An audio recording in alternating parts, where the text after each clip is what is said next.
The silence that fell across the Zephyrian armada was not the peaceful quiet of space, but the suffocating hush of a civilization realizing its fundamental assumptions about the universe had been catastrophically wrong. For 3 millennia, the Zephyrian Empire had expanded across 17 star systems, their crystalline vessels cutting through the void with the confidence of a species that had never encountered meaningful resistance. Their technology was sophisticated, their tactics refined through countless conquests, and their understanding of warfare had been forged in the crucible of galactic dominance. Yet as the single human vessel materialized at the edge of their formation, something unprecedented occurred. The most eloquent species in known space found themselves utterly, completely speechless.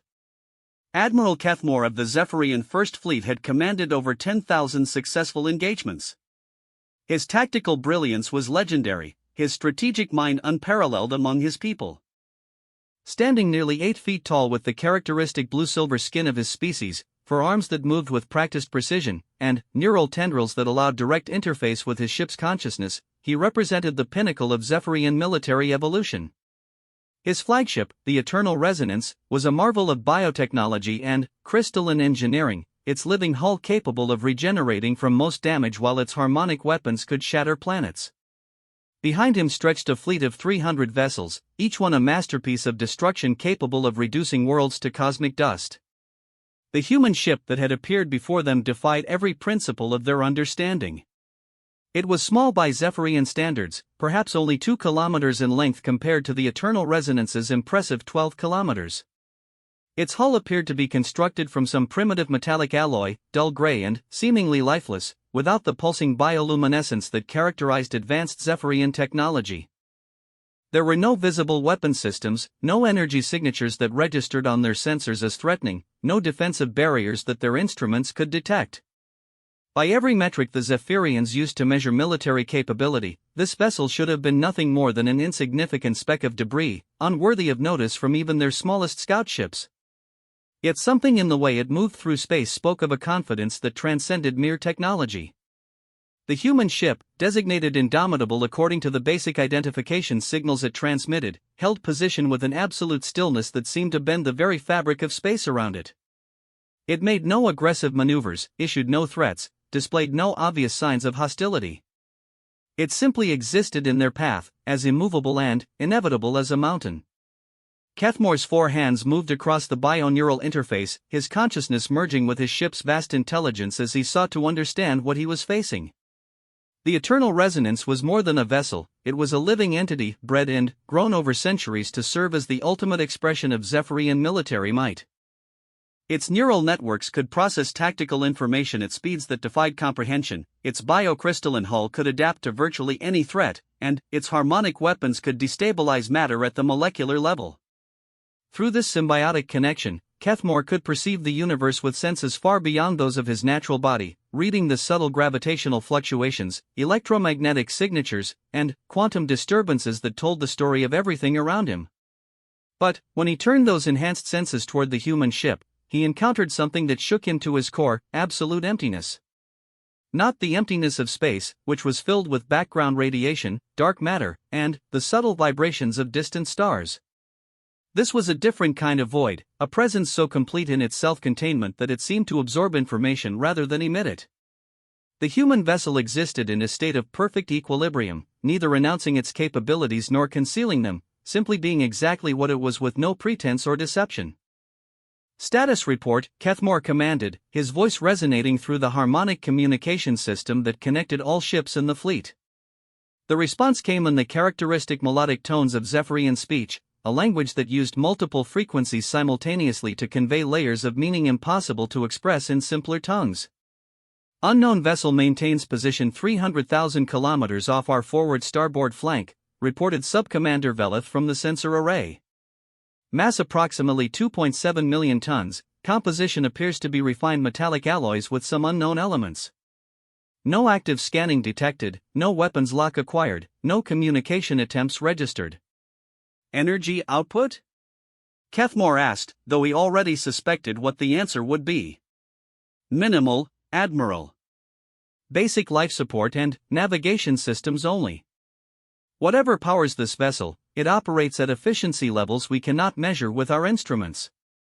Kethmore felt the familiar tightness in his neural tendrils that indicated his ship's growing unease.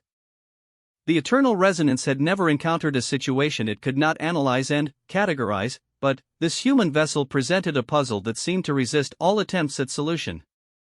It was not that the ship was hiding its capabilities, it was that those capabilities existed in a framework so alien to Zephyrian understanding that their instruments simply could not interpret what they were observing. "Sir," came another voice from the communications station, "we are receiving a transmission from the unknown vessel." Kethmore's attention focused like a laser. "Audio or harmonic?" "Neither, sir. It appears to be some form of electromagnetic radiation modulated to carry information. Extremely primitive by our standards, but the message is clear." "Display it." The main viewing chamber filled with symbols that the ship's translation matrix quickly converted to readable Zephyrian script. "This is Captain Marcus Chen of the Earth Federation ship Indomitable. We come in peace but will not be moved. State your intentions." The message was simple, direct, and utterly without the complex harmonic undertones that characterized all sophisticated communication in this part of the galaxy. It was the linguistic equivalent of someone speaking in monosyllables to a poetry conference, yet there was something in its very simplicity that carried more weight than the most elaborate Zephyrian diplomatic protocol. Kethmore found himself staring at those words for several long moments, his forearms suspended over the control interface as he tried to process what he was experiencing.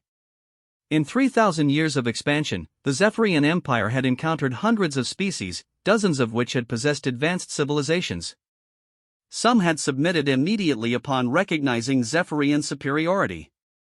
Others had fought with desperate courage before being overwhelmed by superior technology and tactics. A few had attempted to negotiate, to find some middle ground that might allow them to retain some measure of independence. But none had ever simply announced their peaceful intentions while simultaneously declaring their immobility in a way that suggested these two statements were not contradictory. "Admiral," Subcommander Velitha's voice carried a note of uncertainty that was rare among their people, "our psychological analysis algorithms are unable to parse the meaning of this message. The linguistic structure suggests a species that communicates in absolute terms, but the content implies a paradox our computers cannot resolve." Kethmore knew exactly what his subordinate meant. The Zephyrians were a people who understood the universe in terms of harmonics and frequencies, where every statement carried multiple layers of meaning and every communication was a symphony of intent, emotion, and information. They were used to species that spoke in the complex patterns of evolved intelligence, where threat and submission, aggression and diplomacy were carefully modulated frequencies in an ongoing conversation about relative position and capability. But this human message contained no such subtlety. It stated two facts that appeared to be mutually exclusive: peaceful intentions and immovable determination. In Zephyrian understanding, one could not simultaneously offer peace and refuse to yield, because peace required the flexibility to find mutually acceptable solutions. To be immovable was to be committed to conflict if one's position was challenged. Yet the humans seemed to see no contradiction in their statement, as if they existed in a conceptual framework where these ideas could coexist without tension. "Open a harmonic channel," Kethmore commanded. "Standard diplomatic frequency, full spectrum analysis." The communications array came alive with the complex musical tones that served as the foundation of Zephyrian language. Kethmore composed his response carefully, embedding layers of meaning that would establish the proper context for their interaction: recognition of the human's presence, acknowledgement of their stated peaceful intent, explanation of Zephyrian territorial claims, and a clear indication that compliance with Zephyrian authority was expected for their mutual benefit. The message was a masterwork of diplomatic communication, utilizing 17 distinct harmonic levels to convey not just information but emotional context, cultural references, and subtle implications that would allow the humans to understand exactly where they stood in the galactic hierarchy. It was the kind of communication that had convinced dozens of species to join the Zephyrian Empire willingly, recognizing the benefits of cooperation with a clearly superior civilization. The response came back in the same primitive electromagnetic format as before: Captain Chen to Zephyrian vessel. "We do not understand your music, but we understand your intent. We are not part of your empire, have no intention of becoming part of your empire, and will not move from this position. You may proceed around us if you wish to avoid conflict." Kethmore felt something he had never experienced in 3 millennia of military service: complete communicative failure. Not the simple failure of translation or technology, but the profound failure that comes from realizing that the other party operates from such a fundamentally different worldview that meaningful exchange might be impossible. The humans had received his carefully crafted diplomatic overture, with all its layers of meaning and subtle implications, and had responded as if he had simply said, "Get out of our way." "Sir," Subcommander Velith reported, his harmonics carrying undertones of confusion, "our linguistic analysis indicates that the human language appears to function on only 2 or 3 conceptual levels simultaneously, compared to our normal 17 to 23. They may literally be incapable of understanding the full meaning of our communications." "Are you suggesting they are not fully intelligent?" Kethmore asked. "No, sir. Intelligence appears to be present, but organized along completely different principles. Where we think in harmonious complexity, they appear to think in sequential simplicity. One idea followed by another, rather than multiple ideas existing in harmonic relationship." Kethmore considered this information while studying the human ship, still hanging in space with that unsettling immobility. If the humans truly thought in such linear terms, it would explain their apparent inability to grasp the sophisticated diplomatic concepts he had been trying to communicate. But it also raised a more disturbing possibility: if they thought in simple, sequential terms, they might also act in simple, sequential terms. And a species that could state "we come in peace but will not be moved" without recognizing any contradiction might be capable of actions that defied all rational prediction. "Tactical assessment," he commanded. The response came from War Coordinator Zenthal, whose expertise in military analysis was second to none in the fleet. "The human vessel presents no apparent threat to our formation. Its weapons systems, if any exist, are not detectable by our sensors. Its defensive capabilities appear minimal. Its positioning suggests either supreme confidence or complete ignorance of basic tactical principles. Estimated time to destroy, 17 seconds once harmonic weapons are brought to bear. 17 seconds. In the context of space warfare, that was virtually instantaneous. Kethmore could order the destruction of the human ship and its entire crew faster than they could probably even comprehend what was happening to them. The eternal resonance alone carried sufficient firepower to reduce their vessel to its component atoms, and behind him waited 300 more ships, each one capable of turning worlds into debris fields. Yet something held him back. Perhaps it was the absolute confidence with which the humans maintained their position, as if they knew something he did not. Perhaps it was the unsettling way their simple communications seemed to carry more weight than the most sophisticated Zephyrian diplomatic protocols. Or perhaps it was the growing realization that he was facing something unprecedented in his experience, a species that appeared to function according to principles he did not understand.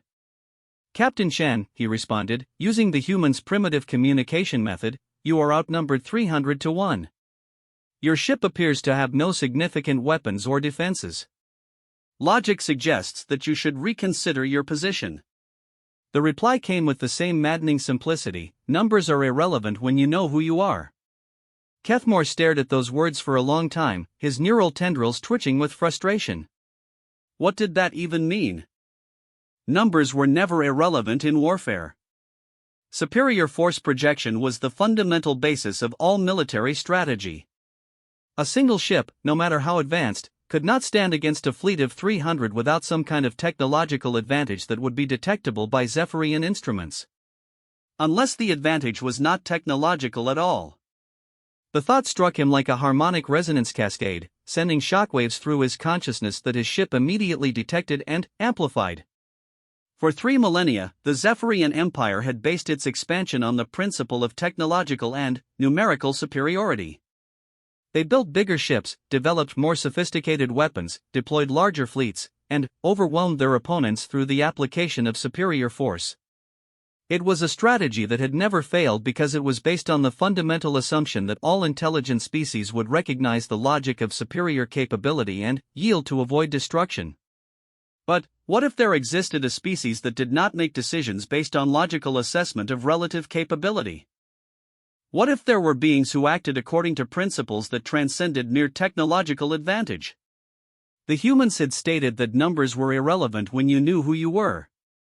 If they truly believed this, if their decision-making process was not based on rational calculation of odds and outcomes, then they might be capable of actions that defied all military prediction. Admiral, Sub-Commander Velith reported, "We are detecting unusual quantum fluctuations around the human vessel. Nothing that suggests weapons or defenses, but the patterns are unlike anything in our databases." Kethmore shifted his attention to the quantum analysis, using his ship's enhanced senses to probe the space around the Indomitable. What he found there challenged his understanding of physics almost as much as the human's communications had challenged his understanding of logic. The human ship existed in a state of perfect quantum equilibrium, its molecular structure locked in a configuration that seemed to resist change at the fundamental level. It was not that they had defensive shields or armor plating, they had somehow achieved a state of being where their ship existed as an absolute constant in the fabric of spacetime. How is this possible, he wondered aloud. "Unknown, sir," came the response from the science division. "Our analysis suggests that they have somehow achieved a form of existential stability that transcends normal matter-energy relationships. The ship does not just exist in space, it has become a fixed reference point that space itself seems to acknowledge." The implications of this discovery sent waves of unease through the fleet's collective consciousness. Zephyrian technology was based on the manipulation of matter and energy to achieve desired effects. Their weapons destabilized molecular bonds, their defenses redirected energy flows, their propulsion systems bent spacetime to achieve faster-than-light travel. All of their capabilities depended on the ability to change the fundamental properties of matter and energy. But, if the humans had achieved some form of existential stability that made them immune to such changes, then every weapon in the Zephyrian arsenal might be useless against them. Not because the humans had better technology, but because they had transcended the framework in which technology operated altogether.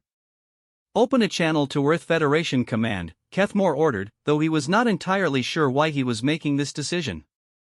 "I want to understand what we are dealing with before we proceed." The response took several minutes to arrive, apparently transmitted across vast distances using the same primitive electromagnetic methods the humans employ for local communication. "Admiral, this is Admiral Sarah Chen, Earth Federation Defense Command. Captain Marcus Chen is my son, and he is exactly where he needs to be. We appreciate your interest in communication, but we must inform you that Earth Federation territory begins where our ships are positioned, regardless of your maps or territorial claims." Another impossibly simple statement that carried implications Kethmore was only beginning to understand. The humans were claiming territorial rights not based on star charts or historical precedent, but purely on the presence of their vessels. They were asserting that wherever they chose to position themselves became, by definition, their sovereign territory. It was a concept so alien to Zephyrian thinking that his ship's analytical systems began to generate error messages trying to process the legal and logical implications. "Admiral Chen," he responded, "territorial claims must be based on some form of legitimate authority. What gives you the right to claim space wherever you position your ships?" "The same thing that gives you the right to claim it wherever you position yours," came the reply. "The difference is that we know exactly why we have that right." Kethmore found himself speechless, a condition he had not experienced since his early training cycles centuries ago. The human response had not just deflected his question, it had turned it into a mirror that reflected his own assumptions back at him. The Zephyrian Empire claimed territory through conquest and superior force, but, when examined honestly, that was simply a decision they had made about how territorial rights should be determined. The humans were making a different decision, claiming that territorial rights belonged to those who understood their own authority to claim them. "War Coordinator Zenthal," he commanded, "prepare the fleet for combat operations." "Sir," came the response, "our weapons systems are at full readiness, but I must report an anomaly. Our targeting computers are unable to maintain a lock on the human vessel. Every time we attempt to designate it as a target, the system indicates that the target does not exist as a valid military objective." Kethmore felt the cold touch of true uncertainty for the first time in his military career. "Explain." "The human ship registers on all our sensors as a physical object with mass and dimensions," Zenthal replied, "but when our weapons systems attempt to classify it as a target for destruction, the classification fails. The ship exists, but it cannot be designated for attack.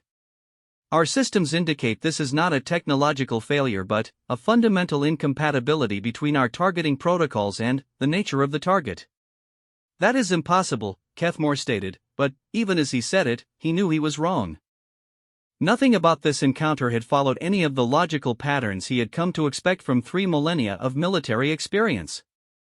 The humans operated according to principles that seemed to transcend normal cause and effect relationships, and now it appeared that their very existence somehow resisted classification as legitimate military targets. "Admiral," came a new voice from the communications array, "we are receiving additional transmissions from the human vessel." "Display them."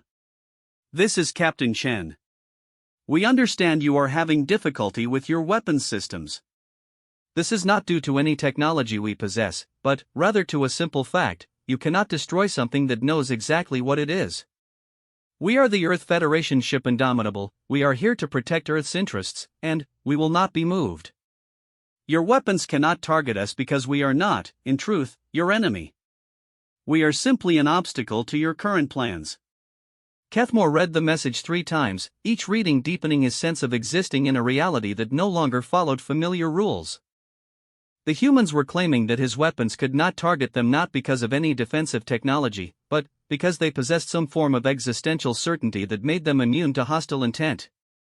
It was as if they had achieved a state of being where their identity was so clearly defined that external attempts to negate that identity simply failed to register as meaningful possibilities. "Sub-Commander Velith," he ordered, "contact the Imperial Science Academy. I want a full xenopsychology team analyzing these communications.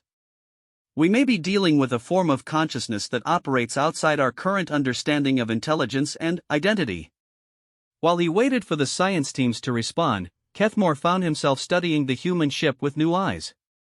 Its unremarkable appearance began to take on a different meaning when viewed through the lens of absolute self-certainty. The vessel was exactly what it claimed to be, nothing more and nothing less. It made no attempt to appear more impressive than it was, displayed no false capabilities to intimidate potential enemies, and seemed utterly unconcerned with how others perceived it. In a universe where most species engaged in elaborate displays of power and capability, the humans had achieved something far more unsettling: complete authenticity. "Admiral," Sub-Commander Velith reported, "the xenopsychology team confirms our preliminary analysis. The humans appear to operate from a state of what they term existential integration, a condition where their sense of identity and purpose is so completely unified that external pressure cannot create internal conflict. Most species can be defeated because fear, doubt, or confusion can be induced to create hesitation and poor decision-making. The humans appear to be psychologically immune to these effects." "Are you telling me they cannot experience fear?" "No, sir. The analysis suggests they can experience fear, but their fear does not translate into uncertainty about their identity or mission. They can be afraid of destruction while simultaneously being completely certain that they are exactly where they need to be, doing exactly what they need to do. The fear becomes irrelevant to their decision-making process." Kethmore contemplated this revelation while watching the Indomitable maintain its perfectly stable position in space. A species that could experience fear without allowing it to influence their actions would be virtually impossible to defeat through traditional military pressure. Fear was the foundation of all warfare: the threat of destruction, the uncertainty about outcomes, the doubt about whether resistance was worthwhile. Remove fear as a factor in decision-making, and the entire structure of military strategy collapsed into irrelevance. "War Coordinator Zenthal," he commanded, "begin full-spectrum analysis of the human vessel. I want to know everything about its construction, capabilities, and potential vulnerabilities." The analysis took nearly an hour, with teams of specialists examining every aspect of the human ship their instruments could detect.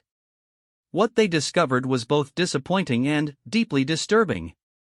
The vessel was indeed constructed from relatively primitive materials by Zephyrian standards, powered by what appeared to be controlled fusion reactions, and armed with kinetic projectile weapons that would have been considered obsolete in most civilized regions of the galaxy. By every technological measure, it should have been defenseless against even the smallest ship in the Zephyrian fleet. Yet the more they studied it, the more they began to understand that the ship's true strength lay not in its technology but in its completeness. Every system had been designed and built to work in perfect harmony with every other system. There were no unnecessary components, no inefficient redundancies, no compromises between conflicting requirements. The Indomitable was not just a ship, it was the physical expression of absolute clarity of purpose, built by beings who knew exactly what they wanted to accomplish and had constructed their tools accordingly. Admiral, War Coordinator Zenthal reported, "I must revise my earlier assessment. While the human vessel appears technologically primitive, its design integration is unlike anything in our experience.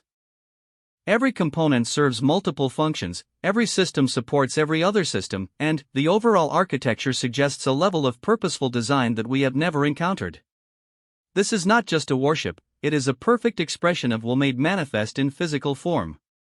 Kethmore absorbed this information while feeling the growing weight of an impossible decision. His fleet possessed overwhelming technological and numerical superiority, yet everything his analysts discovered about the humans suggested that conventional measures of military capability might be meaningless in this situation. The humans had achieved something that transcended mere technology. They had created a vessel that existed as an absolute statement of intent, backed by a crew that appeared to be psychologically incapable of doubt or hesitation. "Open a channel to the human ship," he commanded. "Captain Shen," he transmitted, "I am beginning to understand that you represent something we have not encountered before. Your vessel appears to be immune to our weapons not through any technological means, but through some form of existential certainty that we cannot comprehend. I am curious, how did your species achieve this state of being?" The response came more quickly than before, as if the human captain had been waiting for exactly this question. "Admiral, we achieved nothing. We simply stopped pretending to be something other than what we are. Your people, like most advanced civilizations we have encountered, have built your power on the foundation of making others uncertain about themselves. You succeed because you can make your enemies doubt their strength, their purpose, or their right to resist you. But we have spent centuries learning to destroy the part of ourselves that could be made to doubt, to fear, or to compromise our essential nature. What you face is not a ship or a crew, but the physical manifestation of beings who have no weak self left to be destroyed by others." These words struck Kethmore with the force of a revelation that reordered his understanding of power, warfare, and the nature of strength itself. For 3 millennia, the Zephyrian Empire had conquered through the application of superior force, but underlying that force had always been the assumption that their enemies possessed psychological weaknesses that could be exploited. Fear of death, uncertainty about purpose, doubt about their cause, conflict between individual survival and collective good, these were the vulnerabilities that allowed military pressure to translate into political submission. But, if the humans had truly eliminated these psychological weaknesses, if they had achieved a state where external pressure could not create internal conflict, then they had transcended the framework in which all of Zephyrian military doctrine operated. They had become something that could not be conquered because they could not be made to surrender, could not be intimidated because they had no uncertainty about their identity, and could not be destroyed because they existed as expressions of absolute certainty rather than mere physical objects. "Sir," Subcommander Velith reported quietly, "we are receiving additional transmissions from across the human vessel. It appears that every member of their crew is sending personal messages to our fleet." "Display them," Kethmore ordered, though he suspected he already knew what he would find. The communications array filled with dozens of simple messages, each one carrying the same impossible certainty he had come to associate with human communication. "This is Chief Engineer Rodriguez. I built this ship's power systems myself, and they will not fail. This is Lieutenant Commander Singh, Navigation. I have calculated our position exactly, and we are precisely where we need to be. This is Dr. Martinez, Medical Officer. I have prepared for every possible outcome, and we are ready for whatever comes. This is Ensign Thompson, Communications.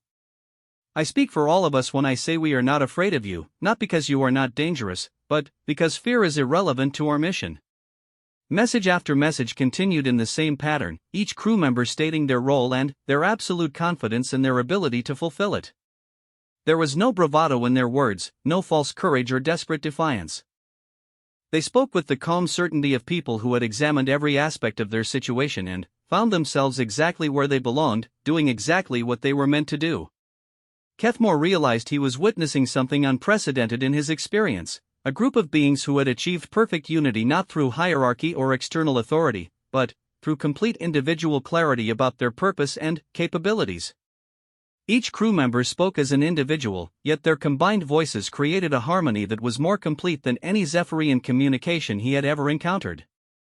Admiral, War Coordinator Zenthal reported, "I must inform you that morale throughout the fleet is beginning to show signs of strain. Our crews are experiencing something our psychological profiles have never encountered, the complete absence of doubt in an enemy force. It is creating a form of cognitive dissonance that our training did not prepare us for." Kethmore was not surprised by this report. His own carefully maintained psychological equilibrium was beginning to show signs of strain as he encountered beings who operated according to principles that challenged everything he thought he knew about power, authority, and the nature of conflict. The humans were not threatening him with superior weapons or overwhelming numbers, they were undermining the very foundations of his worldview simply by existing as perfect examples of what they claimed to be. "Open fleet-wide communication," he commanded. "All ships, maintain position and readiness, but do not engage unless directly attacked. We are dealing with a phenomenon that requires careful study before we proceed." As he waited for confirmation from his fleet commanders, Kethmore found himself confronting a question that had never occurred to him in 3 millennia of military service: what happened when an unstoppable force met not an immovable object, but an object that had become immovable through the simple expedient of knowing exactly what it was? The answer, he was beginning to suspect, was that the force discovered it had never been unstoppable at all. The hours that followed the initial contact between the Zephyrian fleet and the human vessel Indomitable stretched into a profound examination of everything both species thought they understood about power, conflict, and the nature of strength itself. Admiral Kethmore found himself in the unprecedented position of commanding the most powerful military force in the known galaxy while being utterly unable to determine how to proceed against a single ship that appeared to be immune to conventional warfare not through technological superiority, but through a form of existential certainty that transcended normal cause and effect relationships. The Eternal Resonance continued its attempts to analyze the human vessel, employing every scanning technology in the Zephyrian arsenal. Deep structure analyzers probed the ship's hull composition, quantum resonance detectors examined its energy patterns, and temporal displacement sensors investigated any possible time manipulation technologies. The results of these scans painted a picture that grew more unsettling with each passing hour. "Admiral," reported Chief Science Officer Moth Val, her harmonic tones carrying undertones of profound confusion, "our analysis confirms that the human vessel operates entirely within normal physical parameters. There are no exotic materials, no manipulation of fundamental forces, no technologies that our instruments cannot understand. Yet the ship exists in a state of what we can only describe as absolute presence. It occupies space with a completeness that makes it resistant to alteration at the quantum level." Kethmore studied the data streams flowing through his neural interface, trying to comprehend how something could be simultaneously mundane and impossible. "Explain what you mean by absolute presence." "Sir, all matter exists in a constant state of quantum fluctuation, particles appearing and disappearing, energy states shifting, probability clouds determining actual properties. These fluctuations are what allow our weapons to destabilize matter and our tools to manipulate physical objects. But the human ship exists in a state where these fluctuations have somehow been resolved. Every particle knows exactly where it belongs, every energy state is perfectly defined, every component exists with complete certainty about its function and purpose." The implications of this discovery sent ripples of unease through Kethmore's consciousness. Zephyrian science was based on the manipulation of quantum uncertainty to achieve desired effects. Their entire technological civilization depended on the ability to influence probability states and direct quantum fluctuations toward specific outcomes. If the humans had somehow eliminated quantum uncertainty from their technology, they had achieved something that Zephyrian science considered theoretically impossible.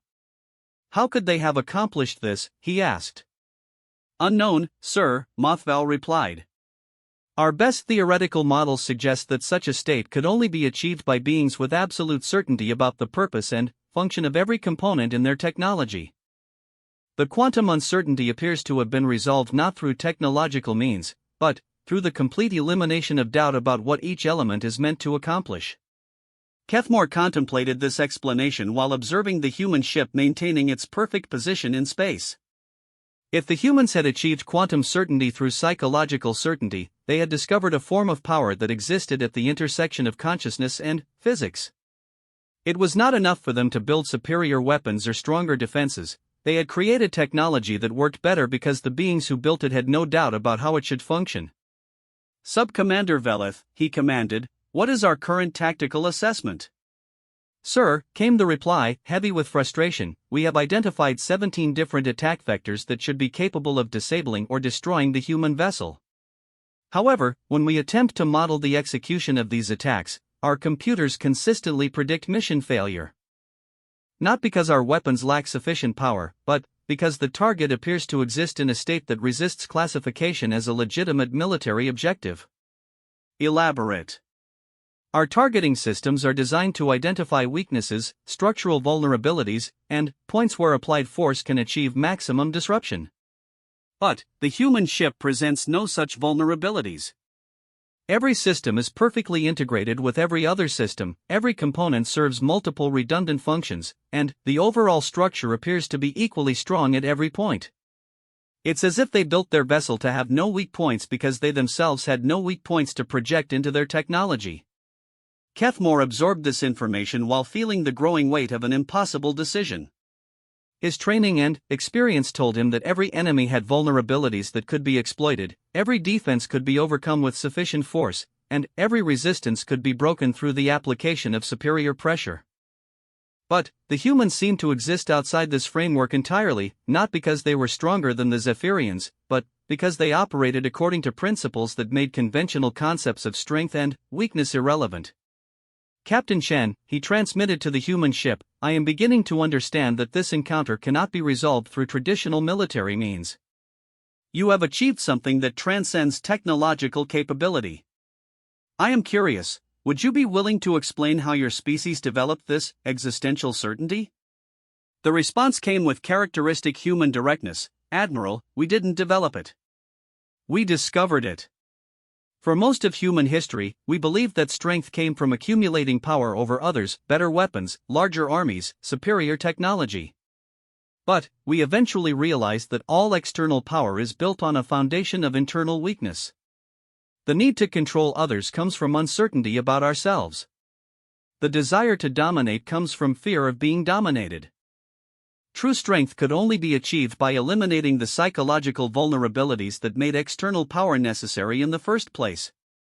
Kethmore found himself studying this response with the intensity he usually reserved for critical tactical analysis. The humans were describing a fundamental transformation in their understanding of power itself. Instead of seeking to become stronger than their enemies, they had sought to eliminate the internal weaknesses that made them vulnerable to their enemy's strength.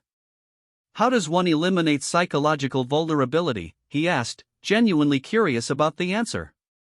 Through a process we call destroying the weak self, came Captain Chen's reply.